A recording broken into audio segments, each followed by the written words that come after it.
Hi friends, మీకు ఒక interesting story చెప్తాను వినండి. ఒక దట్టమైన అడవిలో చెక్కతో తయారు చేయబడిన అందమైన ఇల్లు ఉంటుంది. ఇంటిలో ఒక పెద్ద ఆవిడ వాళ్ళ 2 పిల్లలు ఉంటారు. 2 పిల్లలు వాళ్ళ అమ్మ చెప్పిన మాట మీద కట్టుబడి ఉంటారు. ఆ అడవిలో ఆ ముగ్గురు తప్ప ఇంకెవ్వరూ ఉండరు. అడవిలో ఎక్కువగా చీకటిగా మరియు తక్కువ వెలుతురుగా ఉంటుంది. అక్కడ ఉన్న ఇల్లు వీళ్ళు నమ్ముకున్న దేవుని చేత అభిషేకించబడింది. అందోళ్ల వీళ్ళకేమీ కాదు, కాని కొన్ని భయంకరమైన దురాత్మలు అక్కడ తిరుగుతున్నాయి. అవి వీళ్ళ ఇంటిని తాకలేవు. ఆ ఇంటిలో గొప్ప శక్తి ఉంటుంది. ఈ విషయాలు అన్ని వాళ్ళ అమ్మకు మాత్రమే తెలుసు.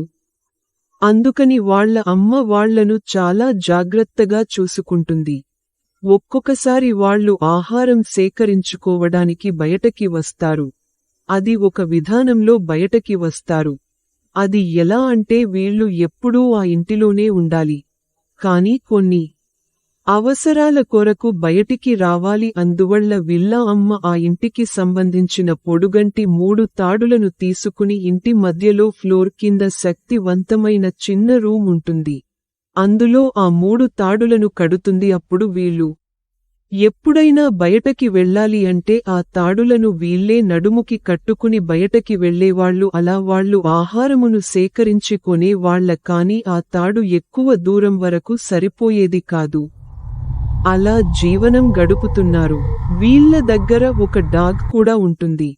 ఒక సమయంలో దెయ్యాలు చాలా ఆకలిగా ఉంటాయి. వీళ్లను చంపాలి అని చూస్తాయి. కానీ ఆ ఇల్లు వల్ల వాళ్లను ఏమి చేయలేవు. అక్కడ అర్ధరాత్రి అవుతుంది. వాళ్ళ అమ్మ బయటనే కుర్చీలో కూర్చుని ఒక పుస్తకాన్ని చదువుతూ ఉంటుంది. కరెక్ట్గా సమయం 12 గంటలు అవుతుంది. ఆ సమయంలో చాలా నిశ్శబ్దంగా ఉంటుంది. ఇంటి బయట ఆవిడ యొక్క చనిపోయిన భర్త వస్తాడు. ఆవిడిని అలానే చూసి ఎలా ఉన్నావు అని పలకరిస్తాడు. సేమ్ వాళ్ళ భర్త మాట్లాడినట్లే ఉంటుంది. కాని ఈవిడికి తెలుసు అది వీళ్ళ భర్త కాదని. అందుకని వెంటనే గదిలోకి వెళ్ళిపోతుంది. అప్పుడు వెంటనే భర్తలాగా ఉండే ఆ దెయ్యం వెంటనే తన నిజమైన వాయిస్తో ఇలా మాట్లాడుతుంది. పిల్లలని నాకు ఇవ్వకపోతే నువ్వు ఆహారం దొరకక చనిపోతావు అని అంటుంది. తరువాత అక్కడి నుంచి వెళ్ళిపోతుంది. కొన్ని రోజుల తర్వాత వీళ్ళు తెచ్చుకున్న ఆహారం అయిపోతుంది.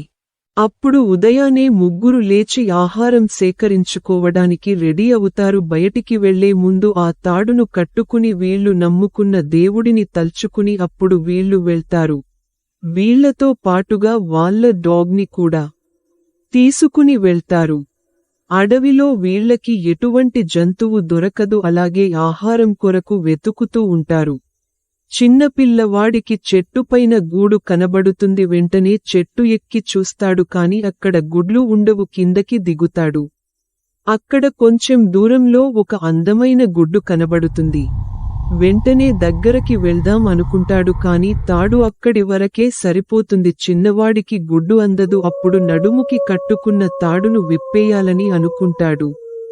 విప్పడానికి ట్రై చేస్తాడు. ఆ సమయంలో వాళ్ళ అన్నయ్య అక్కడికి వస్తాడు. చిన్నోడిని తిట్టి అలా విప్పకూడదు, అక్కడ ఉన్న గుడ్డు నిజం కాదు, అది అంత దెయ్యాల పని, అలా మాయ చేస్తుంది నిన్ను నమ్మించడానికి అని చెప్తాడు. కాని గుడ్డు అలానే కనపడుతుంది. పెద్దవాడు తమ్ముడిని తీసుకుని వెళ్తాడు, కాని చిన్నోడు చాలా కోపంగా ఉంటాడు. అప్పుడు చిన్న కొండపైకి ఎక్కిన తర్వాత చిన్నోడు వాళ్ళ అన్నయ్య తాడును గట్టిగా తొక్కుతాడు. వెంటనే వాళ్ళన్నయ్య బ్యాలెన్స్ తప్పి కిందకి దొర్లుకుంటూ పడిపోతాడు. వెంటనే భయంతో లేచి చూస్తాడు. తన నడుమును చూసుకునే సరికి ఆ తాడు ఉండదు. తాడు ముడి దొర్లే సమయంలో ఊడిపోతుంది. పెద్దోడుకి చాలా భయం వస్తుంది. ఆ సమయంలోనే తినకాళ్లు నెప్పిగా ఉంటాయి. చుట్టుపక్కల ఎవ్వరూ ఉండరు. పెద్దవాడు ముందర ఒక పొదలు ఉంటుంది. అక్కడ నుంచి ఏదో ఒకటి వస్తున్నట్లుగా అనిపిస్తుంది. అప్పుడు చిన్నోడు వీళ్ళ అన్నయ్య రాకపోయేసరికి వీళ్ళ దగ్గర ఒక విజిల్ ఉంటుంది. అది గట్టిగా ఊదుతాడు. వెంటనే దూరంగా ఉన్న వాళ్ళ అమ్మకి వినిపిస్తుంది.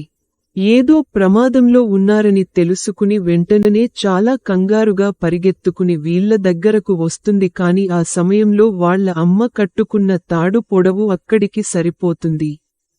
వెంటనే వాళ్ళ అమ్మ ఆ తాడును విప్పేసి పరిగెత్తుకుంటూ వాళ్ళ పిల్లలు దగ్గరకి వస్తుంది.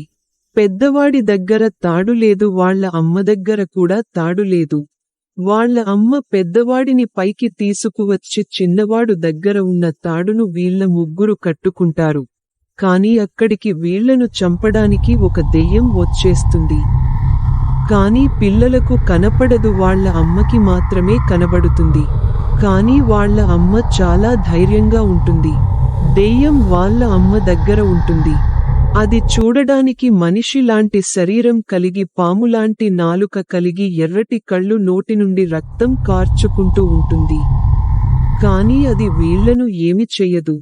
ఎందుకంటే వీళ్ళు ఆ తాడును కట్టుకుని ఉంటారు. ఆ దెయ్యం కొద్దిసేపు ఉండి వాళ్ళ దగ్గర నుండి వెళ్ళిపోతుంది. అప్పుడు సురక్షితంగా ఇంటికి చేరుకుంటారు.